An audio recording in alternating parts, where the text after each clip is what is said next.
بسم الله الرحمن الرحيم، والصلاة والسلام على أشرف المرسلين سيدنا محمد سيد الخلق. تحياتي ليكم، معاكم المهندس أحمد مصطفى الشرق الأوسط لاستثمار والتطوير الزراعي. النهارده لتثبيت التاريخ 29/10/2025. هنتكلم على الفرق ما بين السلالة المهجنة في البونيكام والسلالة الأصلية اللي من أمهات أصلية، وتبدأ نعرف الفرق في التوقيت ده بالذات. طب ليه؟ تعالى خش معايا كده. ده البونيكام بتاعنا اللي متسجل في وزارة الزراعة المصرية، بونيكام الشرق الأوسط 002 اللي هو من أصول مصرية. بيبدأ في الفترة دي أول شوشة هي طالعة فوق بيتحول لنفسه صح؟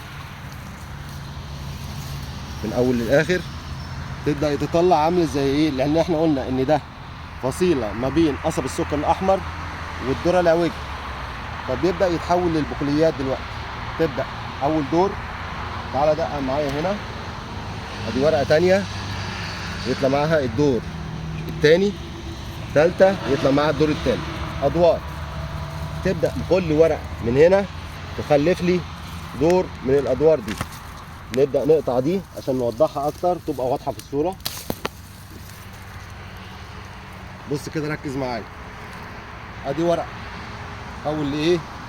للكوديات، بدل ما كان ورقة من تحت لفوق في فصل الصيف، في فصل الشتاء عندنا بيتحول لكده أهو.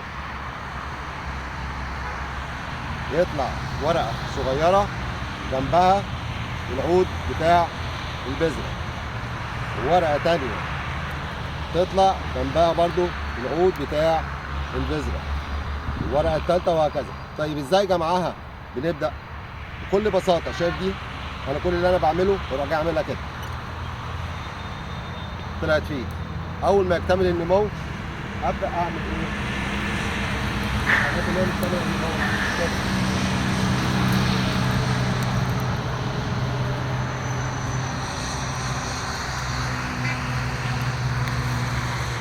تمام؟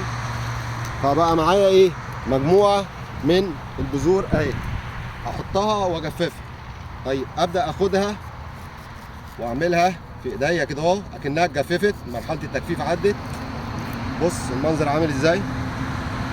ديت البروتين فيها بيعدي 18%، ديت الطاقة فيها بتعدي ال 4350، ديت موجود فيها 19 نوع من أنواع الأحماض الأمينية، ديت زيرو مادة مالئة، زيرو مادة مالئة، يعني تنفع للحويصلات، صناعة تنفع للحويصلات.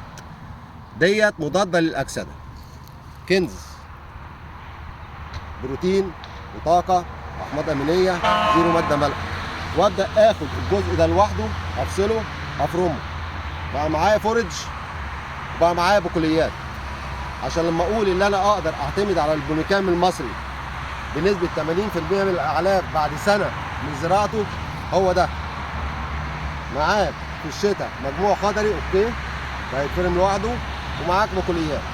بقى 50% من تركيبة العلف الفورج موجودة، وال50% البقوليات أنا خدت منها 30، بقوا 80. بس ده بيبقى سيستم على مدار سنة زراعة. تحياتي ليكم، حبيت أوضح. مع تحيات الشرق الأوسط استثمار والتطوير الزراعي، مهندس أحمد مصطفى.